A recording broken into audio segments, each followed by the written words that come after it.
Hello again, everyone, and you're watching another Wednesday Wellness here at Dr. George Holistic Health and Healing.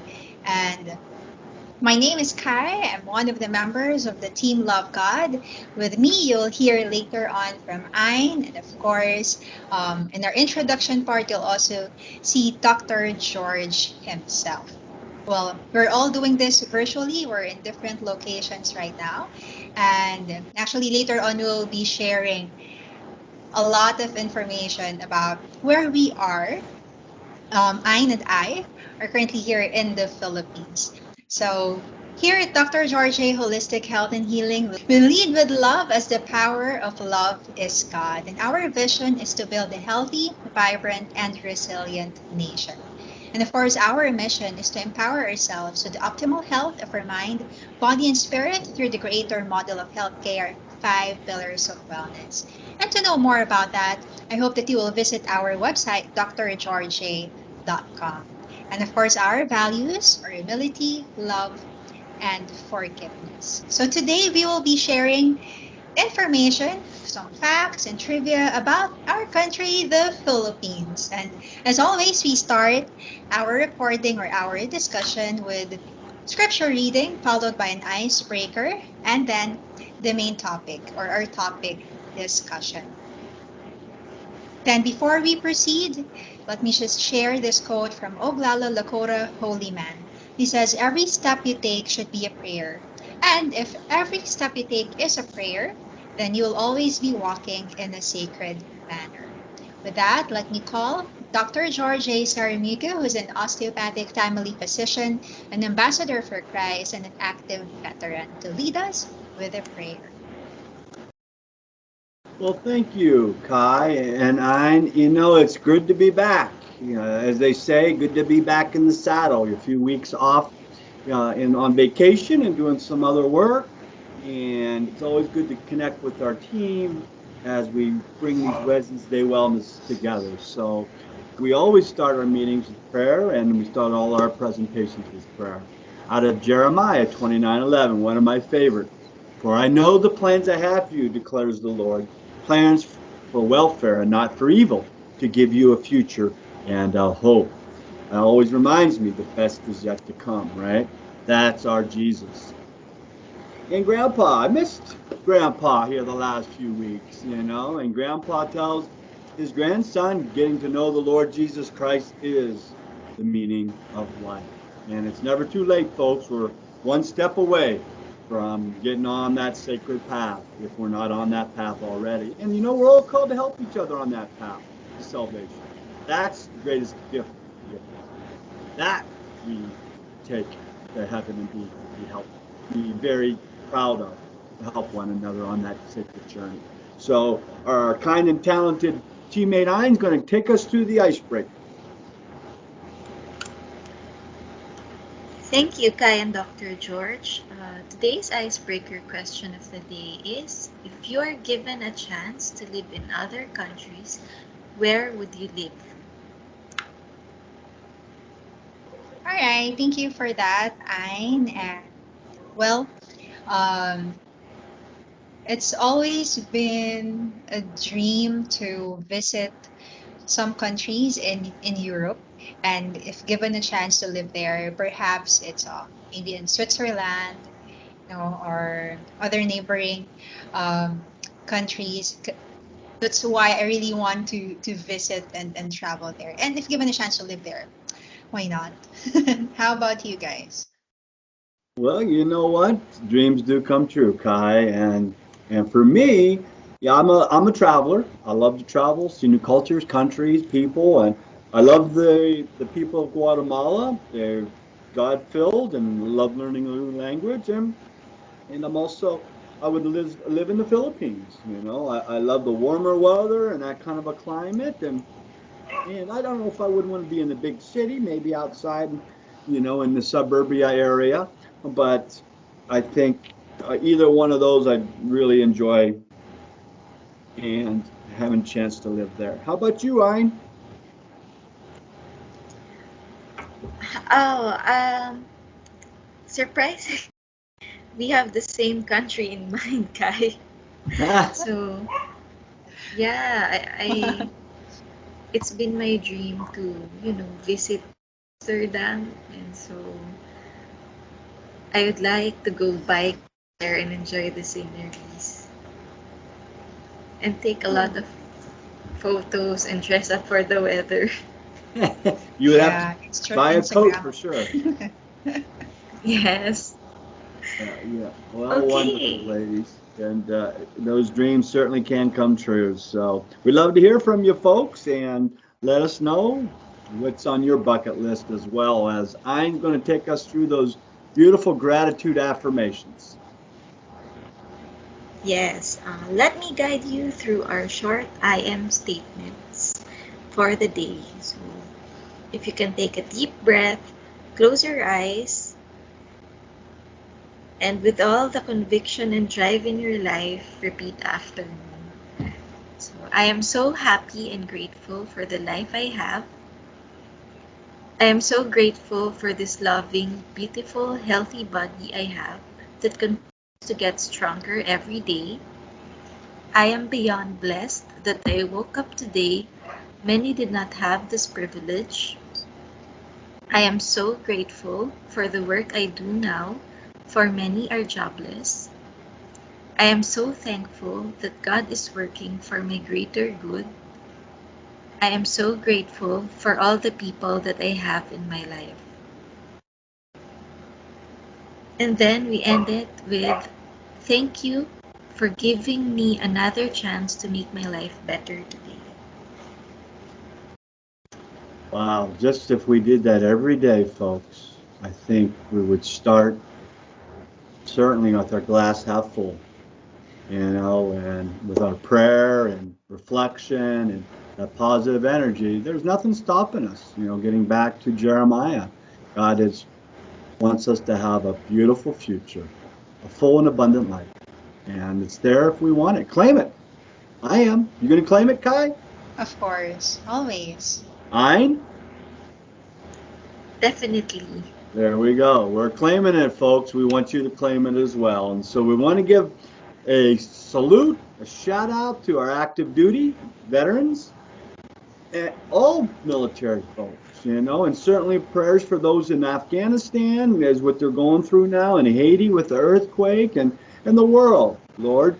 Veterans, they're the light at the tip of the candle, illuminating the way for the whole nation. If veterans can achieve awareness, transformation, understanding, and peace, they can teach us how to make peace with ourselves and each other so we never have to use violence to resolve conflicts again. That's Thich Nhat Hanh. Our military, our warriors are going to be the peacemakers. And that's not through violence. That's through teaching us to make peace with ourselves and each other. Wow. Lord, that's what we're claiming. That's what we're putting up to you. And with our Lord, everything is possible. So our objectives, folks, always, we put God first. We lead with love. We create a culture of kindness. I've been blessed to be able to do lots of sports physicals these last week or so. And we're always talking about putting the I in kindness. So we all be the I in kindness. Finding pure peace in the presence of Jesus. And self-care in action. Being empowered to be fully alive, mind, body, spirit, through the Creator Model Healthcare 5 pillars of wellness. And we give God all the credit. He gets all the glory. And so, what are our guiding principles? God is the greatest physician. Out of Genesis 1:27, God created man in his image. In the divine image, he created him. Male and female, he created him. Prayer is the best medicine. So if you don't know what to do, pray. Worry to worship, God turns our battles into blessings. Truly I tell you, the one who believes in me will also do the works that I do, and he will do even greater works than these, because I am going to the Father. And whatever you ask in my name, I will do to glorify the Father and the Son, out of John 14. And Kai and I posted here recently, sometimes what we need to do is take a step back and let God be God. Wow. We need to do that more in our lives. I know I do. We are all responsible for our health and choices. You must know that your body is a temple of the Holy Spirit. The Spirit you have received from God. You're not your own. You have been purchased at a price. So glorify God in your body. Everybody came from God. Everybody hopefully will return to God. It's our choice. Redemption's the gift. Salvation's the choice. All life and healing come from God.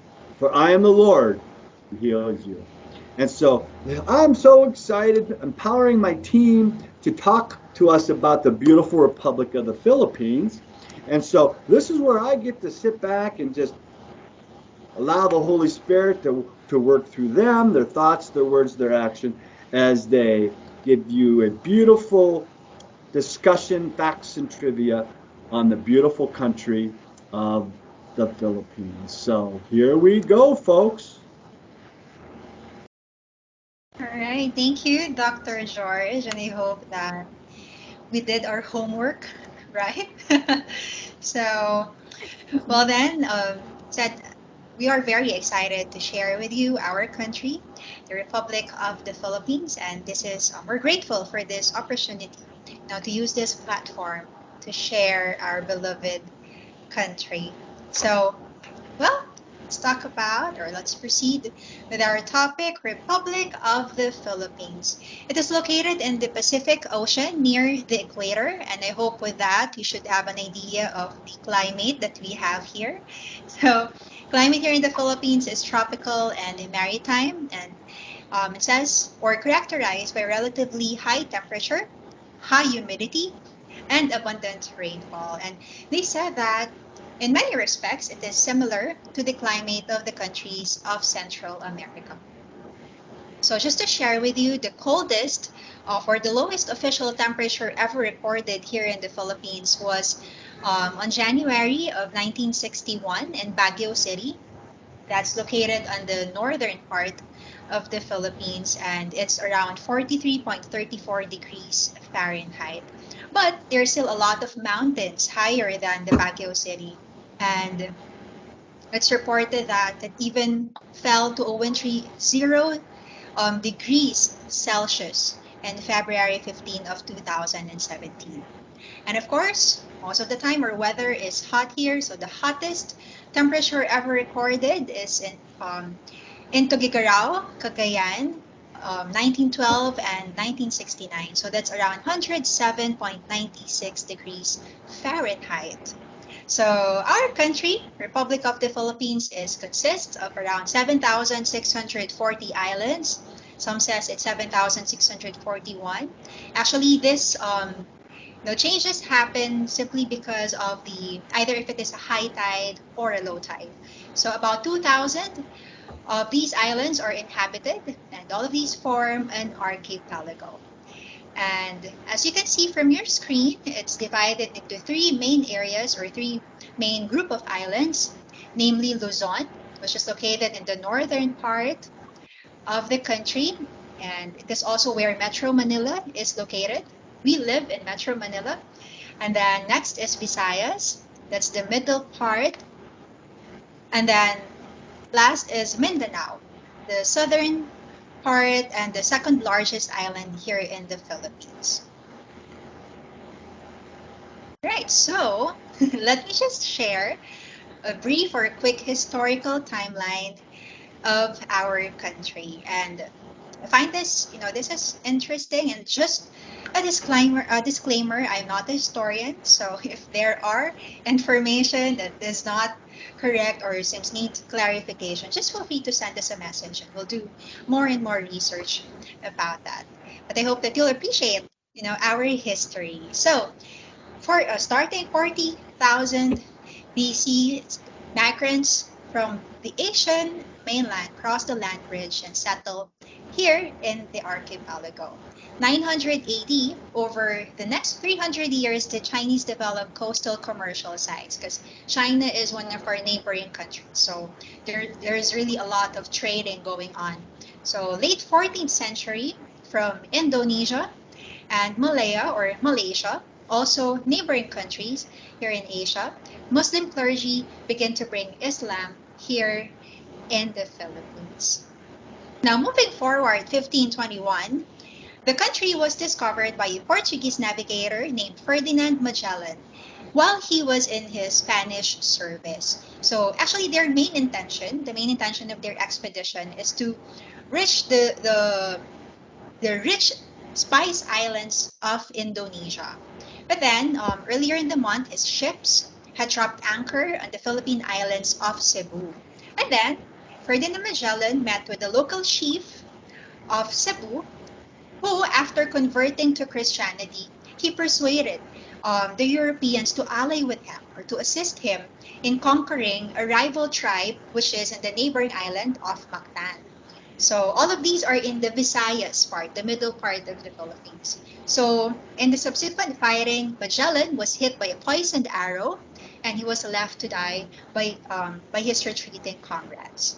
Then they said it's Lapu-Lapu or Raha Kilapu-Lapu, the Raha or the chief of Mactan, is the one who killed him. But there are still like records. It says that it might not really be him personally, but but still, it was during Lapu-Lapu's. It was when Lapu-Lapu was a chief of Mactan, defending his island. All right, now let's jump to 1543. So, the Spaniards had another expedition. It was led by Ruy de Villalobos, and their expedition is not to Visayas but to Mindanao part. So this is when the Philippines is named Filipinas, which is named after King Philip II or Crown Prince Felipe II. So this is also the start of Spanish colonization, which actually lasted for 333 years. And with that, they really influenced us. Our culture is highly influenced by the Spaniards, and also our conversion to Christianity. That's why our country is one of only two predominantly Roman Catholic countries here in Asia. The other one is East Timor. So a lot of the words that we use are influenced by the Spaniards. We sometimes thought that it is a native Filipino language, but it is not. So some words like our utensils, spoon and fork, it's kutsara, tinidor. So really, and later on you'll know more about our language. So 1892, Jose Rizal, one of our national heroes, founds La Liga Filipina. So La Liga Filipina, or in English, it's the Philippine League. It's a secret organization, and the purpose of this organization is to build a new group that sought to involve the people directly in the reform movement. So it's really for the independence of the Philippines from Spain through revolution. But then, also this year, Jose Rizal is arrested and exiled to the Gitan in Mindanao. But of course, you have a lot of national heroes. One of them as well is Andres Bonifacio, who founds Katipunan with the aim to revolt, sorry. So, Katipunan, also called the Kataas-taasan, Kagalang-galangang Katipunan ng mga anak ng bayan. Let me translate in English. It means Supreme and Venerable Association of the Children of the Nation. Also known as Katipunan or KKK, it's another Philippine revolutionary society founded by anti-Spanish colonialism Filipinos in Manila. So the primary goal as well is to gain independence from Spain through a revolution. Because imagine, it's really been a long time that we're under that we are the Spain's colony. So 1896, Spanish colonists imprisoned and killed hundreds of Filipinos in Manila. And actually, I forgot to add photos here, Dr. George. We visited one of the places that they built in Manila, the Intramuros, wherein you see like prisoners on the ground, prisons located on the ground and all that. So, all right, so Bonifacio and the Katipunan launched the Philippine Revolution. Also, this year is when Jose Rizal was executed. Then, 1898. All right, so this is interesting part because while Philippines were fighting for independence, Cuba, which is also a colony of Spain, is also trying to liberate or free itself from the Spanish rule. However, Cuba is actually a friend of the US. So they had the backing of the US. And when the USS Maine, an American battleship, fell in Havana port, this is when the war between US and Spain seemed inevitable. So 1898, that's April 25, 1898, US declared war on Spain. And the commander during that time of the US Asiatic Squadron, Commodore George Dewey, was sent to engage the Spanish Navy in the Philippines. So this is when Dewey attacked the Spanish fleet on the morning of May 1, 1898, from his ship named USS Olympia. And it says that the battle lasted only a few hours, resulting to complete destruction of the Spanish fleet at Manila Bay. And American fleet suffered only minor damage. So the Spanish and American War officially ended with the Treaty of Paris, also during 1898, month of December. And however, because the treaty the main goal is really to help Cuba, right, gain its independence from Spain. But then Spain also ceded Philippines, Guam, Puerto Rico to the US, other colonies of Spain. So it's like having acquired our country by accident. so that's why the US is not sure what to do with us. So that's when the president of the US, McKinley, appointed what's called the First Philippine Commission, or the Sherman Commission, to make recommendations of what to do with us. So, however, because the Treaty of Paris is, Filipinos were not consulted about this treaty and all that, and because the country is really eager to have its independence, from whoever country, or whatever country it may be.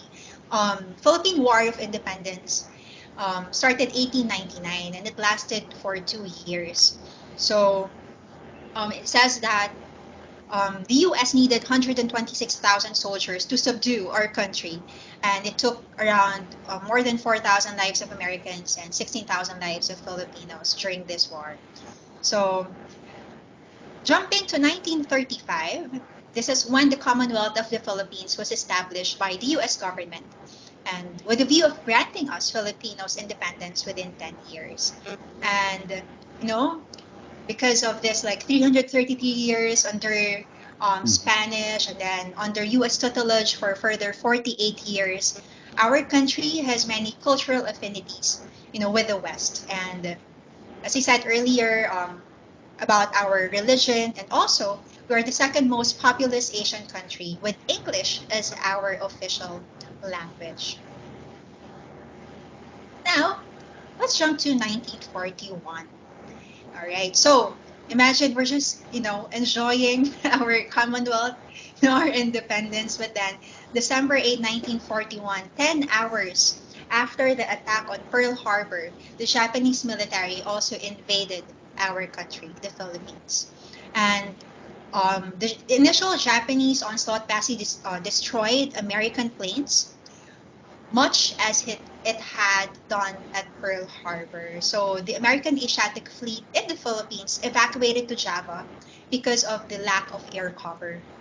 And 1942, so General Douglas MacArthur was ordered out for Australia. And this is when he said his very famous line, this is always included in our textbooks, history textbooks, says, "I shall return."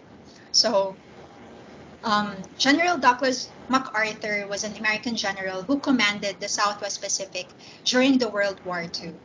And he left his men at Corregidor the night of March 11, 1942 for Australia. And with this, he left around 76,000 starving and sick American and Filipino defenders in Bataan. And they surrendered April of 1942.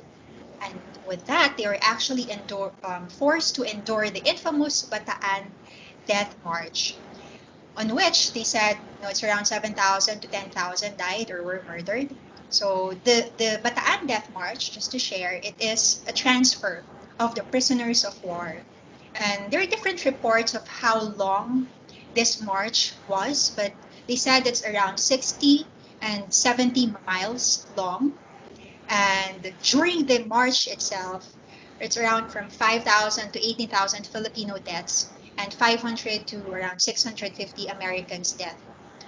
So 1944, actually, this was reported. This march also reached the U.S. government. So U.S. government informed the American public about this march, and also there's been release of statements from military officers who escaped.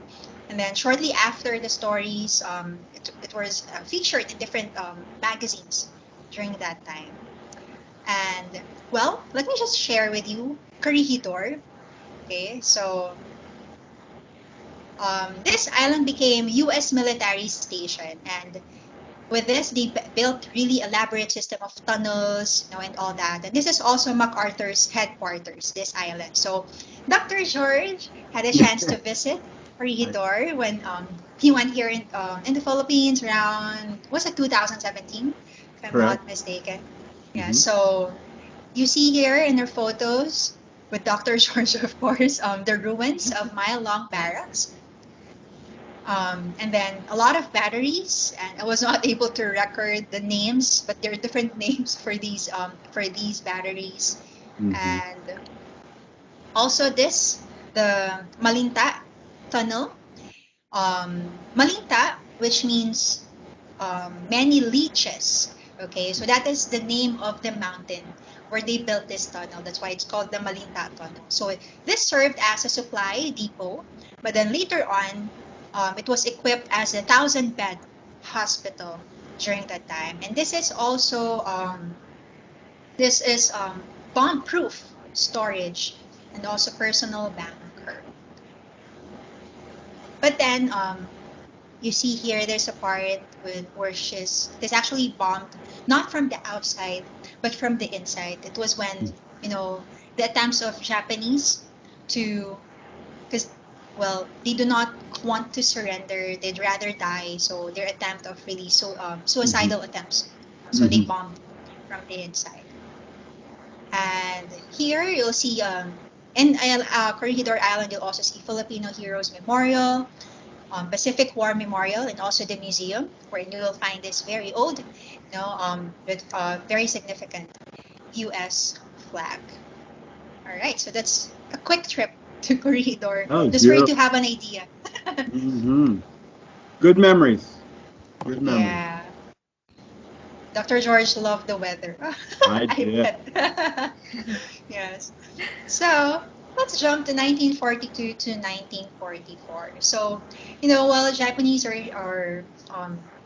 here in the Philippines during this time of the war, Guerilla Campaign by the Philippine Resistance Forces controlled around 60% of the islands. And of course, General MacArthur kept his promise and returned with a massive, really force, going back here in the Philippines. And actually, they said that, during with the span of these years, Filipinos has been really trying to communicate, given efforts to communicate to General MacArthur, reporting him everything, and with that, they really received help.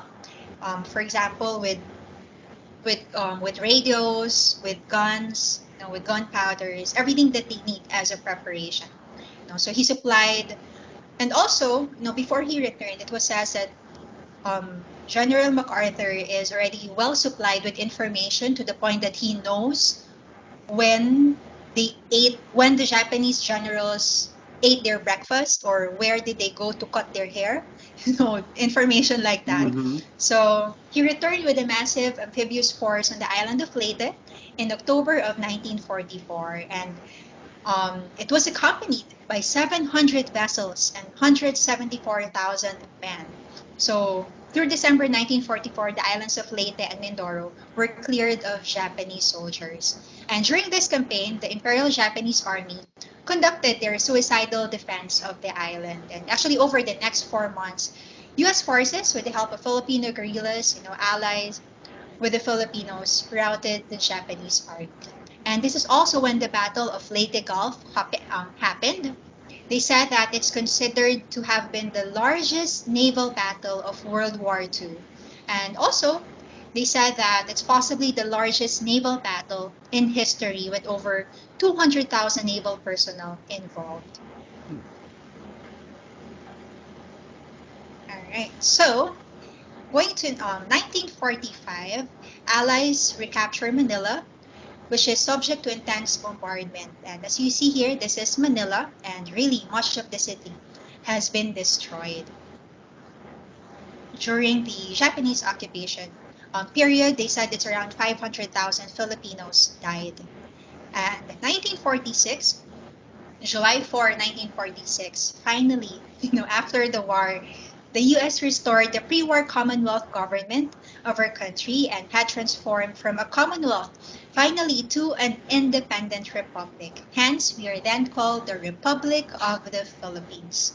So just to share a trivia with you, July 4 or 4th of July is not our Independence Day.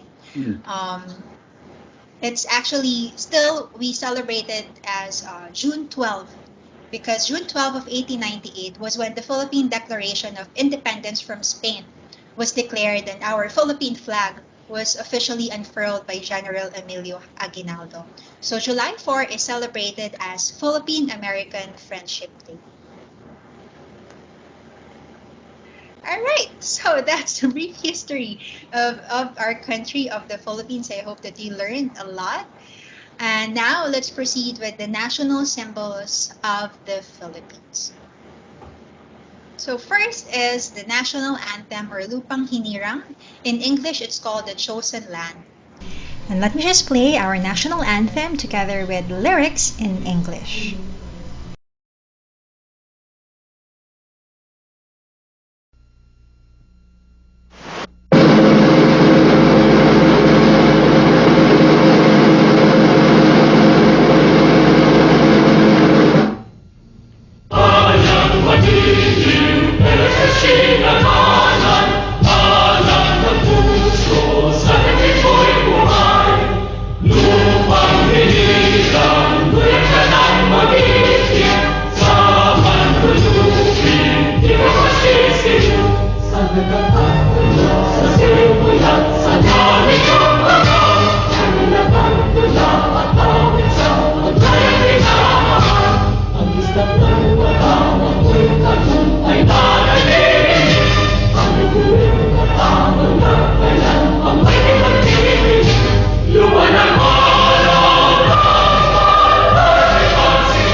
So Lupang Hinirang, or Chosen Land, is originally titled in Spanish as Marcha Nacional Filipina, or the Philippine National March, because it used to be really just a march back then.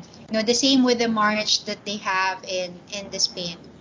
So its music was composed in 1898 by Julian Felipe, and the lyrics later on was adopted from a Spanish poem, Filipinas, written by Jose Palma in 1899.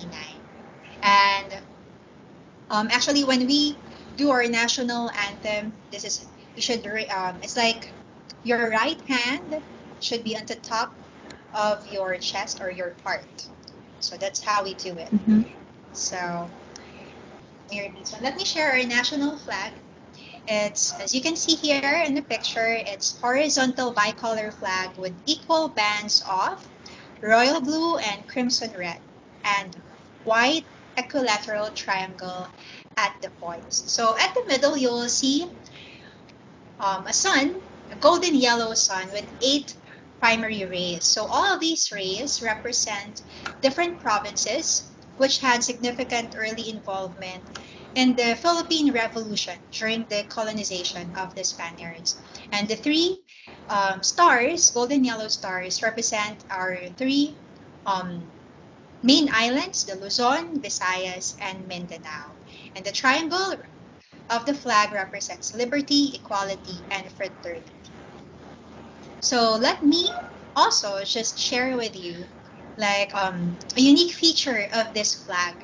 Actually, it has a usage to indicate a state of war if the color red part of the flag is displayed on top. Okay, which is, we can achieve that by flipping the flag upside down. So since we are not in a state of war, it's blue at the top. So meaning we are enjoying peace here in our country. That's why, back then during United Nations Day, whenever we do or we create flags, we make sure that blue is at top and red is at the bottom. That is very important. Next is our motto, which means makadiyos, makatao, which is makadiyos, makatao, makakalikasan, at makabansa.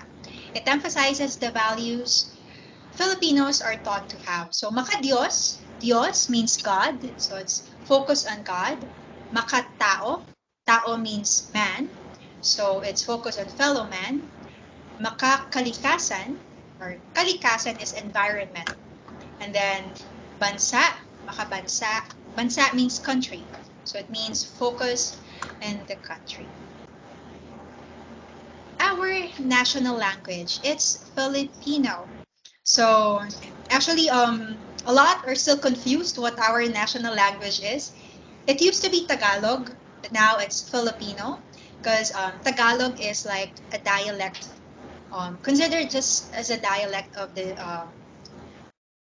in Luzon, the central part of Luzon.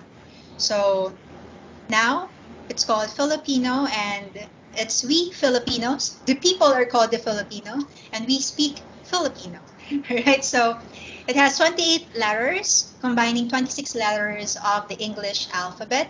So I believe big factor of that is, when we are under the tutelage of US, it really influenced even our system of education.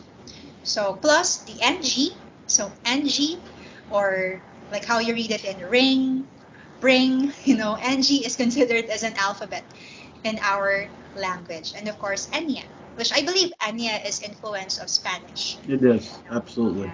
Yeah, so about 33% of the Filipino word roots came from Spanish. Like, for example, the months of a year, months of the year here in the Philippines. So it's Enero, Febrero, Marzo, Abril, Mayo. They're all in Spanish. Also, of course, our days of the week is also in Spanish. It's Lunes, Martes, Miércoles, Jueves, Viernes. So a lot of words which we thought are really Filipino language, but we just changed it into Filipino spelling, but actually it's rooted from Spanish words. And also there are a lot of still places here wherein their dialect really sounds like they're speaking in Spanish. So, and I forgot to research how many dialects we have. Since we have a lot of islands, we have different dialects. So imagine it's like the Tower of Babel when God said have different languages. So it's like the same here. We have a lot of dialects. So our national bird is the Philippine eagle. It's a 7-foot wingspan with blue-gray eyes, and it says it's mostly solitary and territorial by nature. And sad to say, the Philippine eagle is already endangered. So they can live up to 40 years in captivity and only lay eggs every 2 years. Then our national gem. So it's Philippine pearl or Pinctada maxima. And they said, I'm not sure if this is already official, because in the Guinness Book of World Records, it's still another pearl, which is also found here in the Philippines. So this one, found in 1996, it's weighing 34 kilograms and 61 centimeter wide and 30 centimeter long, found in Palawan Island. So there are a lot of recorded, like the largest of pearl or Pinctada maxima found, which are always found here in the Philippines. And then our national flower, it's Sampaguita or Jasminum sambac. I'm not sure if there are other countries, or if this also grows in other countries. But this is prolific in Manila. It's a fragrant white bud, and it's always used as an offering in churches and other places of worship. So I'm not sure, Dr. George, if you remember someone offering you like a bunch of these kinds of flowers while you're here, but it's used like lace, corsages, flower Sure. crowns, and all that. And then our national sport and martial art is arnis. Usually involves one or two sticks used to strike, thrust, and parry for defense and offense, as you see in the picture. And then, lastly, our national tree, which is Nara. It's a hardy species of indigenous flora and can reach up to 100 feet and carries with a majestic crown of leaves.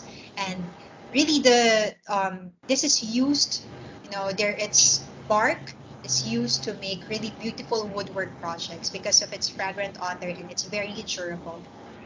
And actually, there are still a lot of other national symbols, but the ones that I shared are the like official national symbols.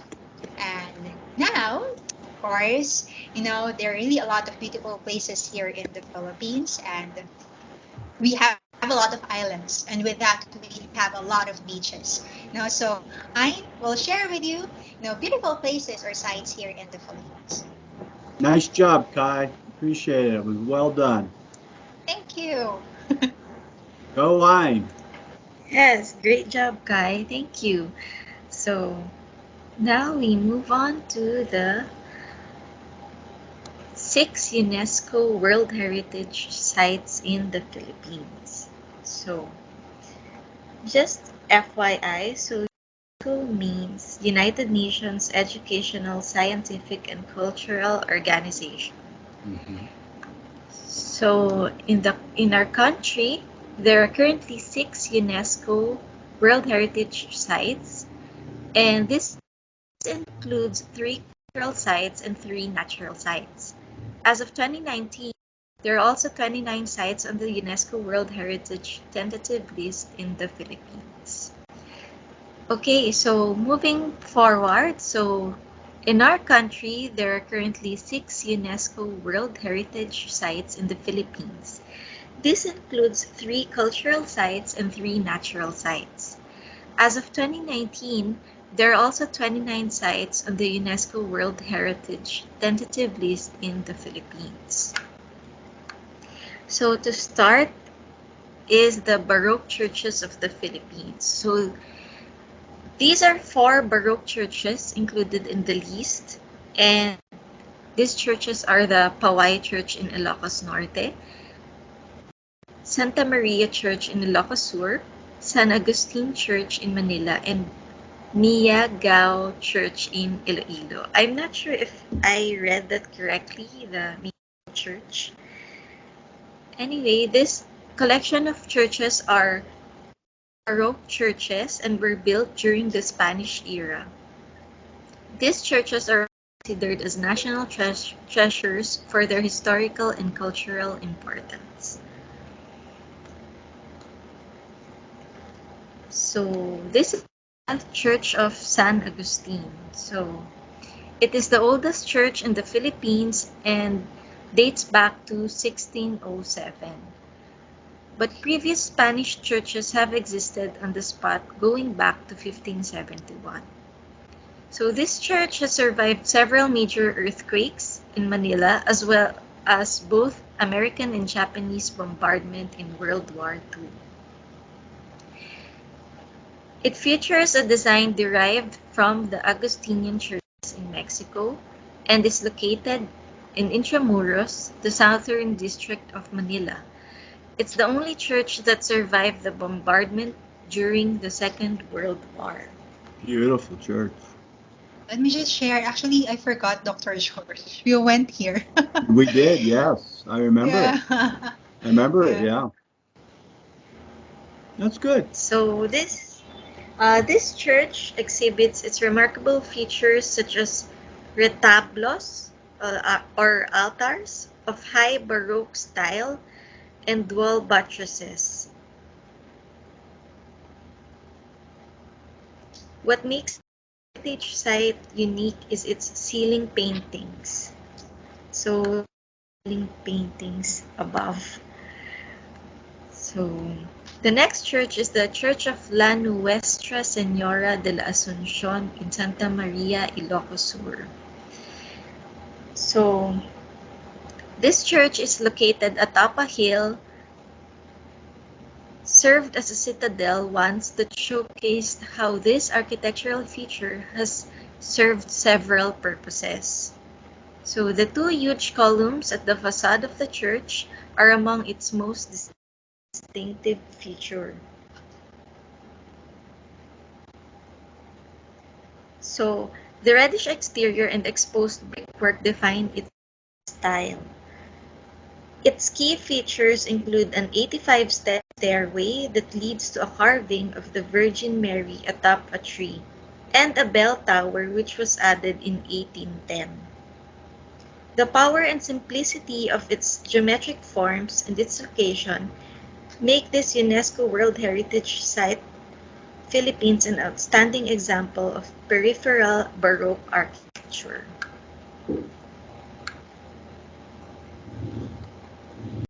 So the next church is the Church of San Agustin in Paway, Ilocos Norte. So this particular church was pointed out in the UNESCO list as the most outstanding example of the earthquake Baroque architecture style. So next to the Paway Church is a coral stone bell tower. These two are one of the most recognizable landmarks in the country. The fact that the bell tower is detached from the main church building also makes it unique. So, as you can see in the photo, so this is the bell tower. Gorgeous.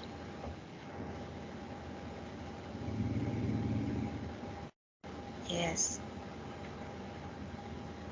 And then we move on to the Church of Santo Tomas de Villanueva in Iloilo. So, also known as the Guerilla Church, I hope I'm pronouncing it correctly, is built on the highest point in the town of Miagao in Iloilo, to which the church was also named after. So the towers of the church also served as a lookout for Muslim raiders. So the church and its watchtowers were built with secret passages and thick walls to defend from the Muslim raids. It is considered the finest example of fortress Baroque. The facade of the church exemplifies how Filipino churches have adopted Western decorative elements.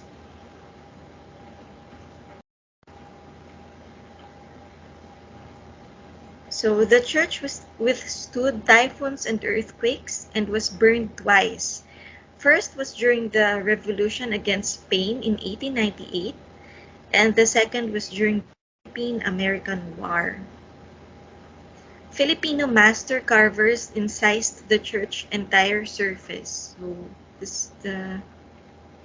if you make this bigger, there are incisions and decoratives here.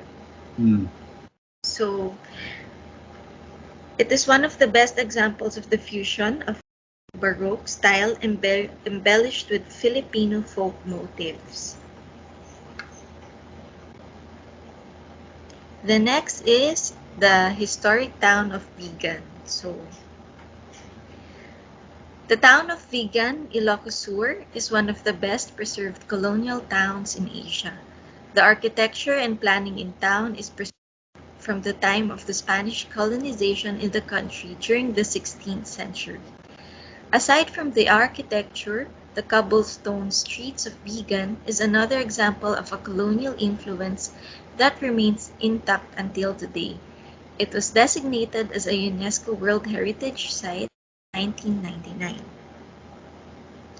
So what you'll see in the historic town of Vigan are the Calle Crisologo,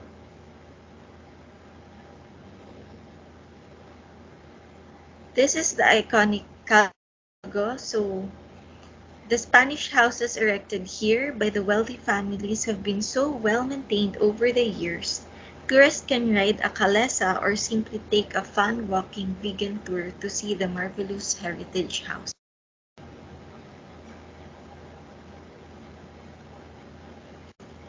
Then, this is the RG jar factory. So, this is where jar makers can demo how to make jars. So, you can create your own clay pot or jar. And the place does not have any entrance fees whatsoever, but you could donate whatever amount. It's up to you. And then the CK Mansion. So this is located in Quirino Boulevard.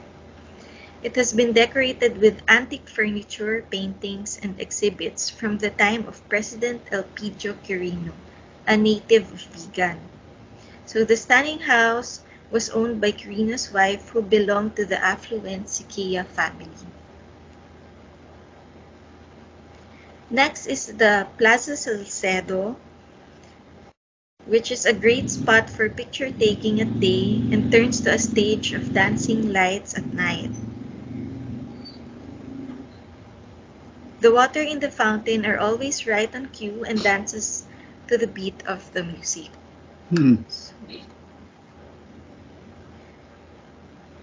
So just 10 minutes away from the Calle Crisologo is the Baluarte Resort. And a mini zoo, which lets you get close to nature's wonderful creatures, from cute little birds to big cats. The Vigan Ilocos Sur tourist spot is also dubbed as the home of the big Vigan, as it shelters Bengal tigers, white lions, and leopards. And then you see here the Vigan Cathedral, or also known as the St. Paul's Cathedral. It's considered a major religious landmark, known not only of northern Luzon, but the country as well. So the original structure was built in 1574 with wood and thatch. It was just a mere chapel then. It was only in 1641 when it was turned into a church and was completed in 1800.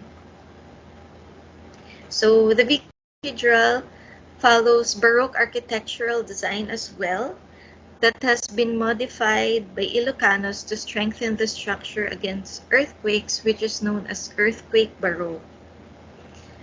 So another Vigan tourist attraction you should see is the Crisologo Museum. So this is an ancestral home turned museum, belonged to one of Vigan's most prominent sons, the late Congressman Floro S. Crisologo. So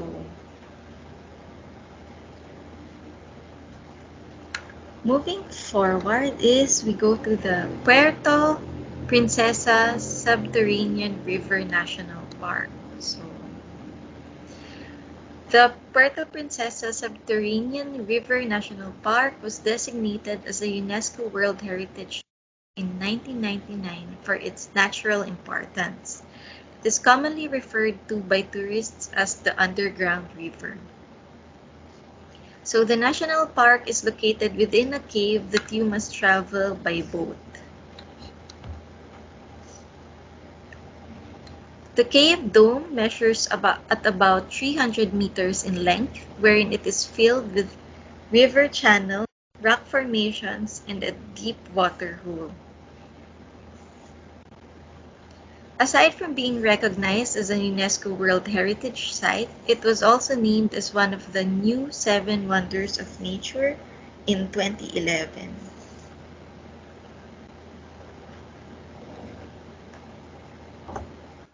So the highlight of the heritage site in Puerto Princesa is its brackish lower half subjected to tidal influence, distinguishing it as a significant natural global phenomenon.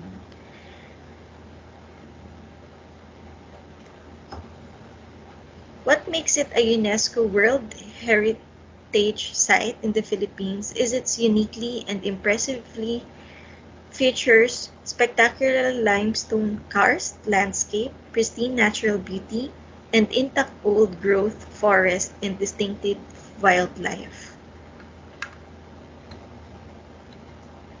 So our fourth UNESCO heritage site is the rice terraces of the Philippines in Cordillera. So the rice terraces is a showcase of the complex method of farming employed by the native Ifugao who lived in the area. Although I think this rice terraces, they also have this in Bali or Indonesia, if I'm not mistaken. So it is believed that the rice terraces took about 2,000 years to complete, as the rice terraces carved out the slopes of the mountains. It also took an entire community to maintain these living rice terraces. So its beauty continues to draw attention. Even the international film industry has noticed, making it a setting for the blockbuster Marvel film Avengers Infinity War.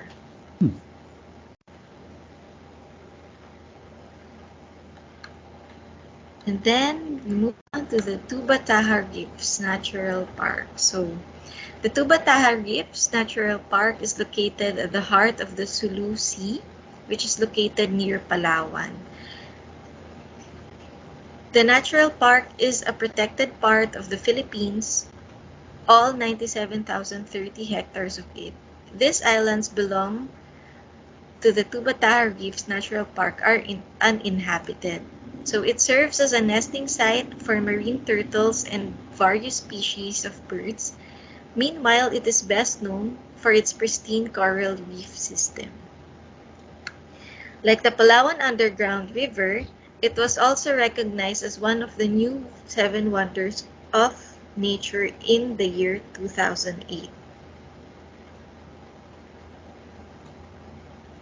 So this is one of the best diving spots where you can see over 350 species of coral and almost 500 species of fish. The reserve also protects one of the few remaining colonies of breeding seabirds in the region.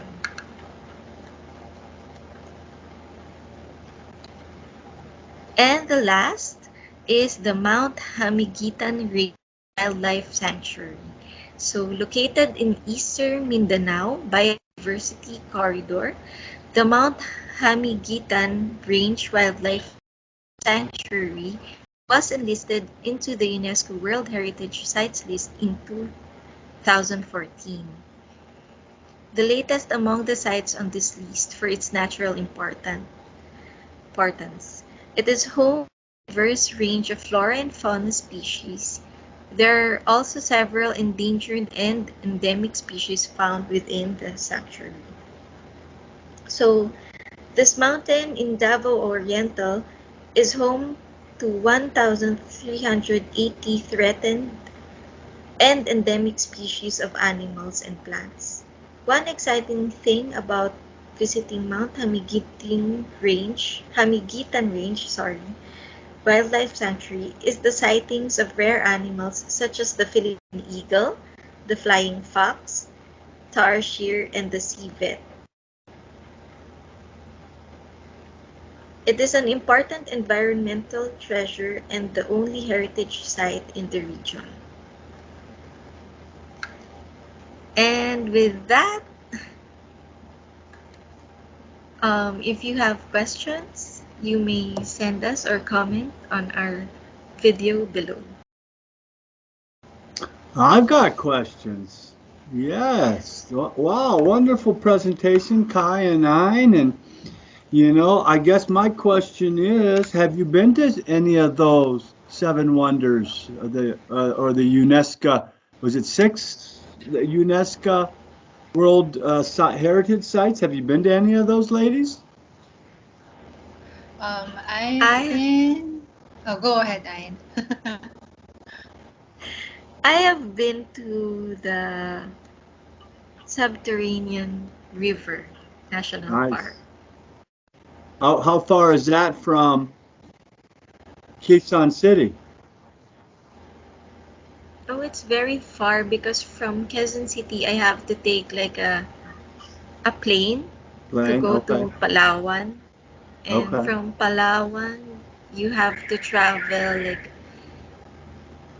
hours to be Okay. able to visit the national park. Okay. Yeah, but when we went there, it was rainy, so the color of the river was not so Right. blue, vivid blue. Okay. Yeah, so well, thanks for sharing that, Ayn. And I've been to some of the Baroque churches and Mhm. also to the town of Vigan. Nice. So that was 2011. So I was really young then, and it's around bus bus travel around, was it? I'm not sure, 8 to 10 hours. Right. So because it was our first time, whenever we see like a Baroque church, because Yeah. Vegan is known for its church as well. So whenever we see like a Baroque looking church, we always ask the driver, "Is this the place? Is this vegan?" So, but yeah, I've been to different museums, but not to other places, because when you go there for a trip, it's like you either go to I think it's south part or the other part. So no, so we went to the part with waterfalls, all Mhm. that.